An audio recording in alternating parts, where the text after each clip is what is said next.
Hello, and welcome back to the first episode of Season 2 of the LAN Party Lawyers podcast, the only podcast that hits issues at the intersection of video games, law, and business.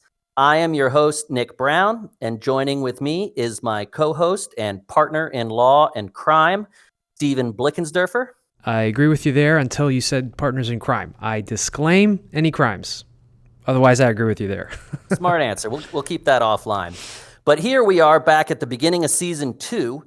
We've spent the entire offseason fighting legal battles and working hard to bring you hot new video game content.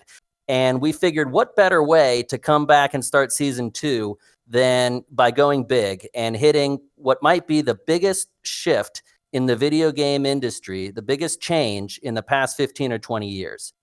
And what am I talking about? I'm talking about games as a service, which is a huge shift in the model for selling and producing games.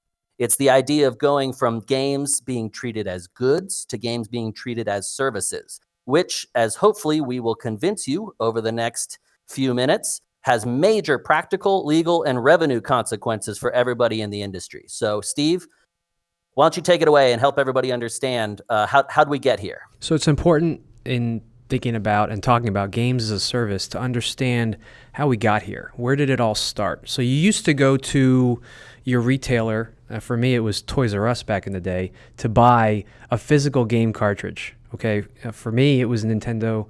You're not going there today. Then no, not going there anymore. But you used to get a physical cartridge, cost $60.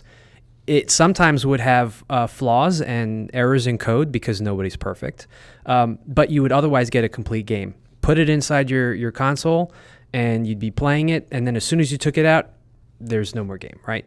Then, something like the internet started to proliferate and create the opportunity for digital distribution of games, okay? So then you had the advent of the Steam store, which really was a wonderful progress that was made for... You might call it a game changer. Game changer, exactly. I like it. I like what you did there. For the industry, because now you have in one place, because I don't know if you remember this, Nick, but PC games came in a huge box, massive box. And inside that box was just like a small little, instruction manual and then the disc. Which well, often used to was have cool art and stuff too. I'm kind of sad that you got to pay extra to get that nowadays. Yeah, that's true. But I mean, I'm just talking about the grossly oversized PC box that right. that I saw once, on a wall. You can make some really cool pop art out of it now. But that was so you couldn't just put it in your jacket and waltz out with it. I suppose. So, in lieu of having to store those boxes, right? Then Steam came along and started digitally distributing games. And so you had it all on your computer, right? Everything was digital. And so with that progression, the opportunity to add on and fix the game through a later download that came with that game was possible. So, not to mention getting new content for the game, right? Right. So this in the form of DLC or right. Whatever. I was just going to say downloadable content, DLCs became a thing. At first they were an exception to the rule, and then they kind of just became more and more commonplace. Whether it was because the expectation was that games were going to start getting fixed because DLCs contain new content. It also contain hot fixes and otherwise fixed flaws and bugs in games. So we kind of shifted to then there was this distribution of the game after the game was purchased and otherwise made available. And so as you develop that, the flow kind of went into having more robust DLC and content to the point where it was no longer free. Then there became a purchase downloadable content, which was basically like buying the half of a game, right? Or that's what it kind of felt like at first. You were buying an extra chapter or an extra dungeon. And then it became where DLC was becoming huge to the point where it felt like you were almost getting a 2.0 of the game before. Right. And they've really taken advantage of that in the terms of now DLC means so many different things. It could just mean bug fixes and balancing changes because it's downloaded, but it also is whole new content drops over time. Entire expansions to the game. It really, or it could be something as simple as a new cosmetic, suit that they've given to mark some either charitable event or just some other event, like getting, for example, they were just selling, I think, DLC that had to do with the Australian wildfires that we've been seeing recently, and they would take the proceeds from those and they would apply them to charitable purposes. So it really spans the gamut. But now, now that it's so common, many games now come out with a roadmap of future content because they're now expected to be played and changed long term. And in fact, people now even expect this to the point where, a lot of the game reviews that I see expressly are based on the expectation of future service. Right. So it's not uncommon now. You'll see a game review that it'll go through the review of the game or whatever they thought, and you'll see something at the end like, yeah, it's fun now, but let's see how this develops over time. Let's see if it's enough to keep people's attention. Or on the other hand, if a game is poorly received when it comes out, we can all think of a number of examples of that. The reviews might say something like, skip this one for now. It's not worth picking up, but check back after a major update or two. Come back in a month or two and we'll have an updated review that'll tell you whether the game's worth playing by then, which is something that didn't exist back when we were buying cartridges. And this doesn't only affect the player or the person who's reviewing a game. This also affects the game company or the people who are developing the games. If you consider, games that are put out there on Kickstarter or the GoFundMe campaigns, they'll actually sometimes say, this is what the base game in concept will look like. And then we also have plans to drop content later in the form of DLC or an extra whatever they'll call it. So it's kind of built in and laced into the game. And why is that? It's become a way of funding the development of these games because of the way in which you can monetize the extra downloadable content or this extra service that comes after with the game. It's become a source of revenue, which is actually much needed, because if you think about it, going back to the history, the game used to cost just $60. Well, I don't know who chose $60, but we kind of were stuck on that figure for a long time. We always kind of accepted that that's how much a video game should cost. Well, today these video games. To be clear, my parents never accepted that that's how much a video game should cost. Yeah, I would always like to think it would cost less. $30 was always a good number for me, but no. But I mean, you can't sustain a model where you're selling AAA titles, especially the ones we see these days, for $60 a pop. And where the budgets are in the hundreds of millions. Right, and these games are oftentimes outselling and outperforming Hollywood blockbuster films, right? I think the biggest digital entertainment product is not like the Titanic. I think it's Grand Theft Auto 5, right? Yep. So it's sold on last gen consoles, sold on current gen consoles, sold on PC, and made a ton of money. Right, but how do you budget for that, right? Without maybe now you consider games as a service. You consider extra content at the end or after the game has been launched to further sustain and build on what you've already done. So and this runs the gamut, right? We're speaking in generalities. Some content that you provide after the game has been released is cosmetic only. Skins, new guns that don't really impact the gameplay or that they're balanced. New characters, different things like that, but things that you pay for, right? Because we're talking about voiceover packs. Yeah, stuff like that. Some is the basis for future content, right? You can picture these days what we increasingly are seeing are battle passes, season passes, where depending on the game, it can run anything from within this season, you can have access to this progression model, and you can get these types of skins, these types of guns, or whatever. Or you can get this particular content, whereas if you were just free, playing normally and not getting that, you wouldn't have access to that. Right, and the seasons are conveniently limited time. So you have to buy the battle pass for this season or buy the game pass, and then the season's going to roll over, and you'll have to buy another one. And if you zoom out and look at it from a more macro perspective, it works a lot like a subscription, where you're paying over time for a certain limited period of time of content, and then it'll roll over and you can buy it next time or not. Right. The bottom line is, this stuff is not going away. And this right? this is a trend that we're seeing elsewhere, right? Amazon, we get subscription for our toilet paper. At least I know you do. We're Disney Plus, Can't get enough. Office 365, Adobe. These are all turning in. Now we're increasingly having subscriptions as opposed to just getting the product and then buying it in a year or two when the new one comes out. Right. With Disney Plus getting popular and other products that we're used to, historically buying individually are now going to subscription services too. Adobe software is offered on a subscription. Office 365 is offered on a subscription. And there's a reason for this. There's a reason why Yeah. more and more companies are and models are going to a subscription service, and that is Right. And it's because they're all going green, Steve. green. Oh, well, I care about the environment too, so that's Well, what very I mean important. is it makes them a ton of money. Oh, that kind of green. Digital River estimates that games as a service has in fact tripled the industry's value. And in Wow. fact, they said that whereas it didn't exist a few years ago, by 2016, 25% of the revenue of games on the PC results of one form or another of games as a service. Yeah, That is deal. a huge, huge deal. And as one little factoid, they put out that EA, Electronic Arts, the company, earned approximately $2 billion with a B from games as a service transactions in 2018 That's just one alone. company. That's just one company. One company, 1 year. Yeah. So it's not surprising that it's very popular among the developers and the publishers. Mm-hmm. It also, in the same vein, not just makes them a bunch of money, but it cuts down on piracy and fraud. Many games, for example, have to connect to the developers or the publisher's servers in order to work, sometimes referred to as always online.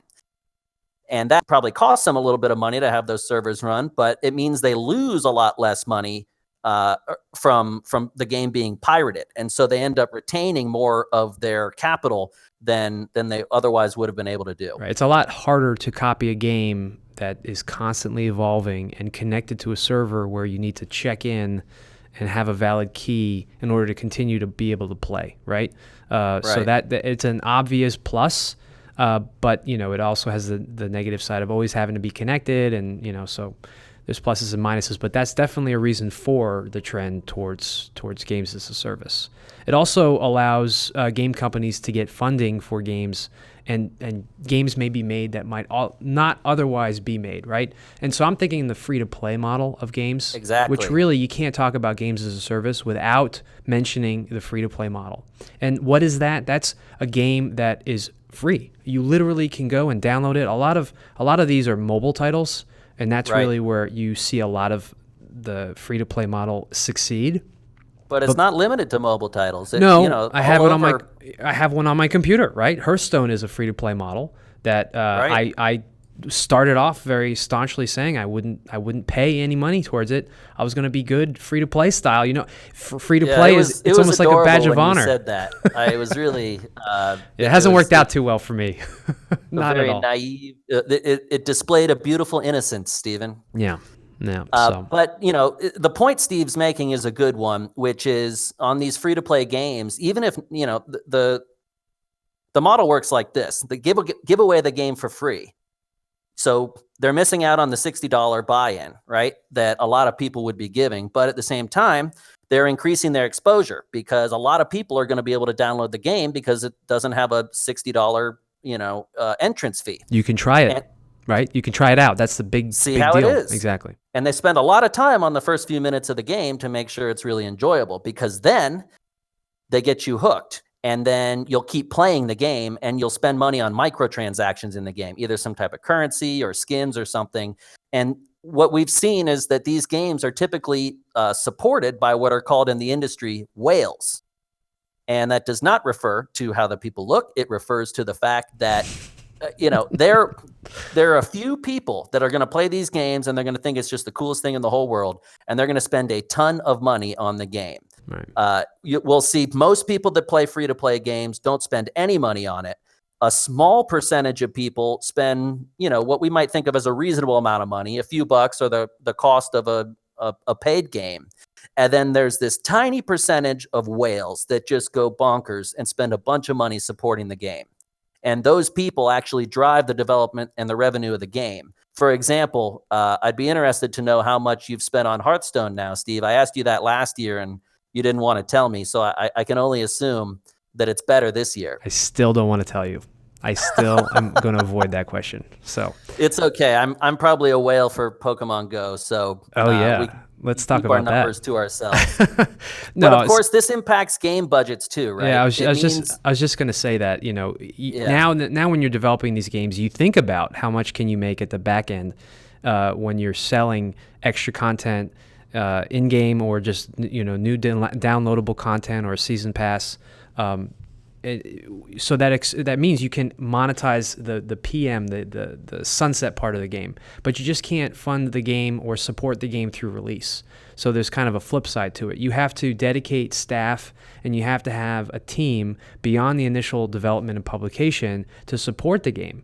You're going to need a communications manager, someone who's communicating to the community, because you better believe there's going to probably be a subreddit created about your game, and there's going to be a very vocal community that wants to know how often you're going to be updating and creating new content, and if there's good quality content, and so on and so forth. So it's a pro and a con, right? On the one hand, back in the day, they just had to put all their effort into release and getting that cartridge out, and then they never had to worry about it again. Right. But now, they can make a lot of extra money after release if they handle it right, but it's also going to cost more money to fund it and support it going forward. Right. You can have a great game at launch, and then if you just handle the release and the service aspect of the game afterwards, it could be bad. Right. So, and you also can do the flip side. You can have a bad launch. You can have a game that's full of bugs, but if you fix it, right, with a good content on the back end, you can adjust and pivot and really do a good job. So yeah, we saw a famous example of that with No Man's Sky. Apparently, it made a lot of promises pre-release, and when it released, people felt as though those promises had not been satisfied. But then later on, they ended up putting out a big update, a number of updates that changed the game, and I understand now people are pretty happy with it. Right. That sort of thing that's a famous example. Another great example, Anthem. Right? They did a great job fixing that game. No, wait. I haven't heard it. They didn't do that. They didn't. I only heard about the bad release, so I'll rely on you for that. No, I'm joking. You obviously didn't get my joke. But this has led to a change in consumer expectations, right? Because that the state the game's in at release isn't necessarily representative of the long term. And it leads people to often wait to buy the game because they know that they may be getting a better or more fulsome product if they just wait. I found a statistic that said, on average, United States PC players wait at least 21 days after, not release, but deciding they want the content to buy it in the hope of getting a better deal. And I just got to shout out real quick to the Patient Gamers subreddit. There's a lot of wise people on there that are making good financial decisions, even though they're missing out on some of the day one content. I fell in this category without even knowing it because I was just not having enough time in law school, for example, earlier in my career, even now, to play these games. I was going to say, you have less time now. It was great, right? Every Steam sale would come around and I just collect games from like 5 years ago at a discount. Right. And so on the one hand, people have learned to look beyond the launch week troubles, expecting that the game will mature over time. But on the other, it also raises the bar for post-release support. It's no longer enough just to release a good game. People expect you to support it later. So what does this mean? What does this mean to the legal side? It's always been a big debate among principled academic individuals like Stephen and myself. Are games goods or services? What are you getting when you're buying it? Of course, case law has never really been settled on whether games are goods or services, right, Steve? No, I haven't been able to figure this out one way or the other looking at the cases. So, and what does that mean? Like, what does it matter if it's a good or a service? Well, that's an excellent question, Steve. I'm really glad you asked that. I'm actually prepared to talk about this. It's almost like I knew where you were going. Yeah, it's amazing. It's like we finish each other's sentences. Sandwiches. There's a big difference between the two, which is under the law, goods have their own set of rights that come with them. When you buy goods, you get a certain chunk of rights. This is sometimes referred to as a bundle of sticks, right? You get this bundle. Each stick represents a different right. One is the right to use the product. Another is the right to exclude others from using the product. Another would be the right to destroy the product. You'd have the right to destroy your sticks. hey, they're mine. I can do whatever I want with them. I can make a nice fire. I guess I can put them up on the wall. That's why I buy a stick. But at the same time, it triggers a lot of existing legal doctrines. Because people have been buying and selling goods for generations and for hundreds of years. One of them, a big one, is something called the UCC, the Uniform Commercial Code, is a big body of law that applies just to the sale of goods. And it exists because people don't always write up a contract when they sell a good. And so this body of law kind of comes in and fills in the gaps based on what we've seen over the course of human history. It also triggers certain consumer protection measures and things that we all are kind of used to when we buy a good. Another crucial point about this is that goods are subject to the first sale doctrine. Now, what is the first sale doctrine? It's an intellectual property doctrine. It applies to copyright, and it is basically what allows you to resell things that you buy. It's the reason that used bookstores can exist. So it's like basically, it's almost like a defense to being able to do something. If someone said, "Oh, you can't do X," or "You can't sell a book," but then a used bookstore comes around and says, "Yes, I can because of this doctrine." Right. So, or things that are copyrighted, like books or video games, the copyright belongs to the owner.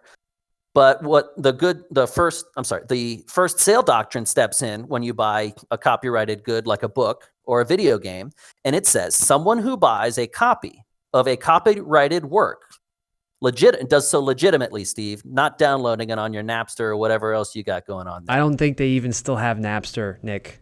Get with the times. So someone who buys a legitimate copy of a copyrighted work, you also get the right to sell, display, or otherwise dispose of that particular copy, notwithstanding the interest of the copyright owner. So that's why GameStop has been so successful for so long in reselling used games. Even though games are copyrighted, you're allowed to go in and sell them because the first sale doctrine has applied. And when you're referring to goods here, just a point of clarification, you're referring to just things that are physical, tangible goods, or you're also referring to like software code? Well, that's a good point because goods can be tangible or intangible, but part of the issue here is that software kind of falls in the middle. Software hasn't been figured out yet by legislators and courts and judges. And so that's why this question, comes into play. However, if it ends up being a service, then the whole landscape has changed, right? If it's not a good, then different rules apply. Yeah, so services are more in control of the servicer, right? The person who's providing the services, and they could subject what they're doing to a contract. Any service provision, any provider of services is going to pretty much reduce what they're doing to a contract. And in the context of video games, you have end-user license agreements, or EULAs, that are typically what you see that dictate what a person can and cannot do with a product, right? With a service that comes after the game or the intangible good. So, because you can't own a service, right? You can only get access to it, right? Or it might come to a shock for some, but when you buy a video game or any digital asset, well, I'm not gonna say any digital asset. I'm just stick with video games for now because I don't want to generalize too much. But you don't own the software, right? You don't own the code. You basically are paying to get a license to use it, pursuant to a strict set of terms that are set out by the game company, the developer, the publisher in the EULA, right? And oftentimes these EULAs are pretty restrictive on what you can do. These post-sale activities, you can't open up a store and start copying and selling the code, right? Which is akin to what a bookstore would do with used books or GameStop would do with used games, right? And this is particularly becoming more and more relevant as the digital distribution of games is overtaking the physical sale of games, right? So we no longer are getting cartridges, although you can buy them sometimes, right? You can buy them for the Switch, for example, or you can buy a digital download of the game. And so that actually has an impact on whether you could resell the game or not.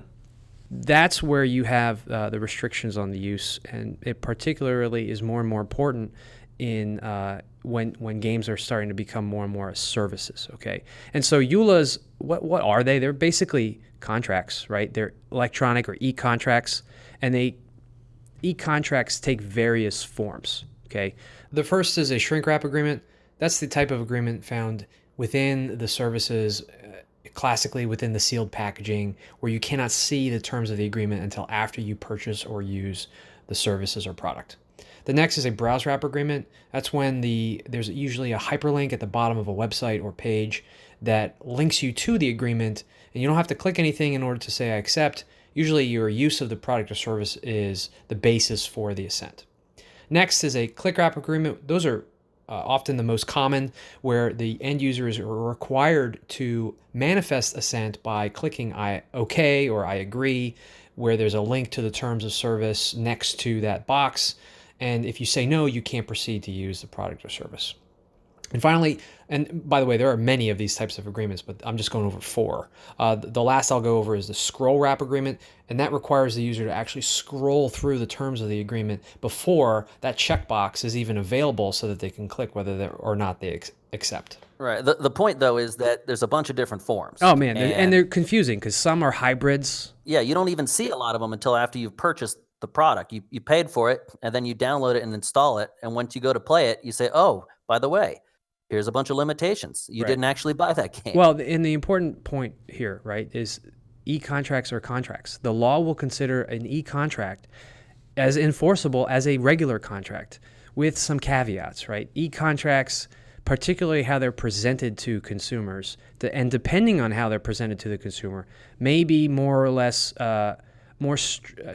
looked at harshly, right? So the agreement that requires you to scroll through it before you can even select the option whether you accept, the reason we even have those is because at one point a court rejected an agreement that you didn't have to scroll through, right? And to make it more enforceable, someone came around and, probably with a lawyer, decided this is the better path so you can show that the person actually went through and looked at it. Some kind of investment, right? Makes it more likely you can establish that they knowingly and voluntarily agreed to the terms and didn't just pass by it. That's right. And so, you can't claim ignorance. You didn't read the contract. That's a pretty well-established legal doctrine that, if it's been presented to you, that you can't, in a reasonable way, say, like, there's no way anybody would have seen this, right? If it would have been presented to you, you had to click through and acknowledge it.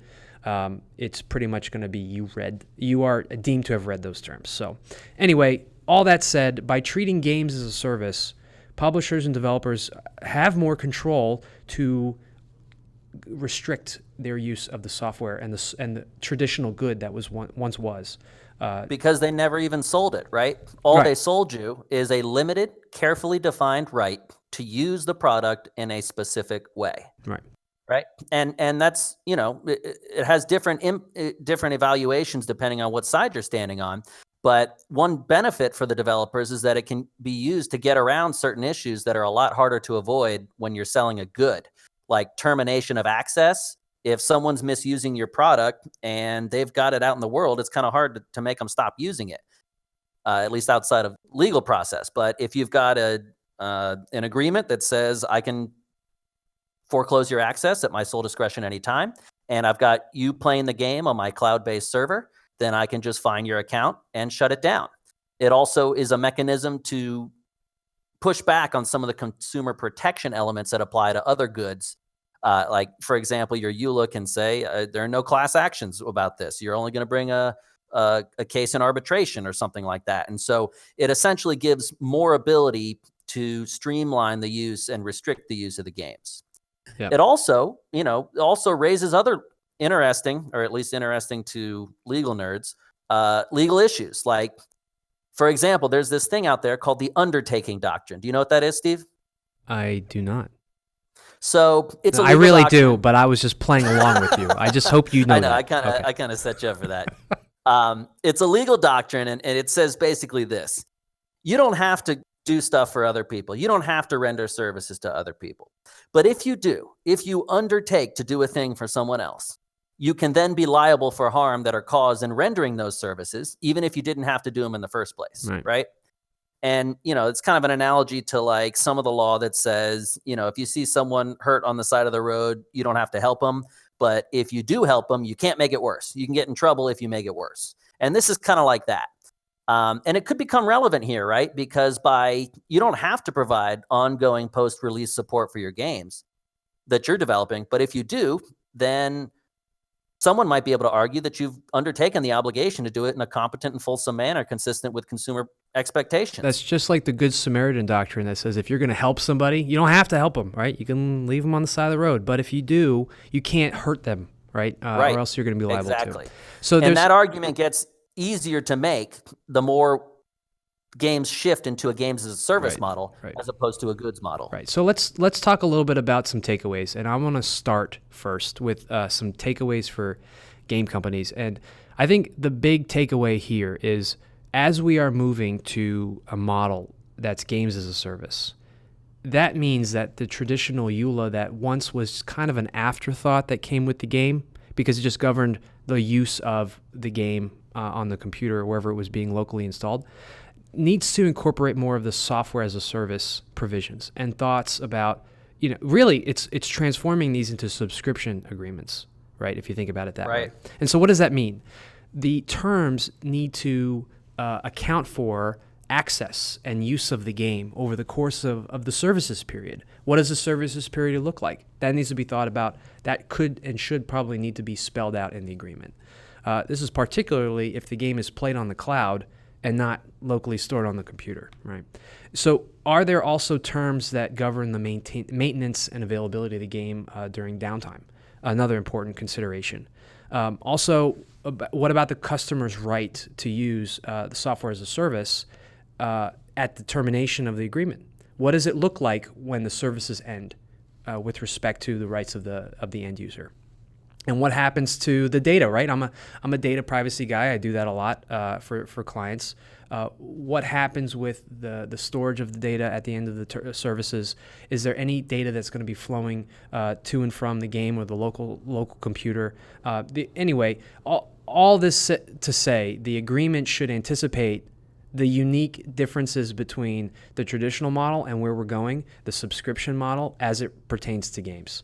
So one last point on this, and I'll let you switch to maybe takeaways for the consumer, is that agreements, these whole e-contract wrap agreements typically are not drafted evenly, right? There's kind of just the game company is drafting it and putting it out there. You don't want it to be... They're not negotiated. They're drafted on a take-it-or-leave-it basis. That's right. And so the law construes those contracts against the drafter more often than not, usually. So it's important not to overreach and insert reasonable terms in those contracts. Right, because you could say, oh, well, I'm in control here and put bizarre, wacky, strongman things into your contract only to have them invalidated because they're off the charts unreasonable, which would defeat the whole purpose. So on the other side of that is, of course, the user side, the consumer side. The most important thing I think to understand is for you to understand when you're buying a game, know what you're getting, because nowadays you probably don't actually own much. What you're getting is not ownership rights in a product. What you're getting is a license to use a service in a very specific way. And that can have a lot of implications. So it's important. I know this is the terrible lawyer answer that nobody wants to hear, but it is a good idea to read those EULAs and read those terms of service. Especially if you have trouble sleeping. Right, yeah. It may actually have a side benefit. There you go. But take a look at them, especially for things like monetization. I know we have a lot of streamers that listen to our podcast, and streamers that are on varying levels of revenue. Some people do it more for fun. Some people, they actually make their living doing that. And so it's important to know what you're allowed to do with the games. An example that we saw come up and kind of hit the airwaves last year was whether or not you're allowed to stream games on private servers. Some games will allow you to stream them, but only if it's done for free. Other games don't have that same restriction. And so especially if there's money involved and you're making income off of it, then that makes you more of a target, and it's important, even more important, to know the rights that you're getting. Good points. Well, I think that wraps up today's episode, be sure to check out our other episodes from Season 2 and also Season 1 because those are still relevant and you should check them out. You can connect with us on our Instagram page or on our webpage, landpartylawyers.com. And Nick, unless you have anything to add, I think that's a wrap. That's all I got. Thanks for listening. Thanks for all the wonderful 5-star reviews you've been giving us. Unsolicited. Appreciate it. Unsolicited until now. And, until then, until next time. Game on. Game on.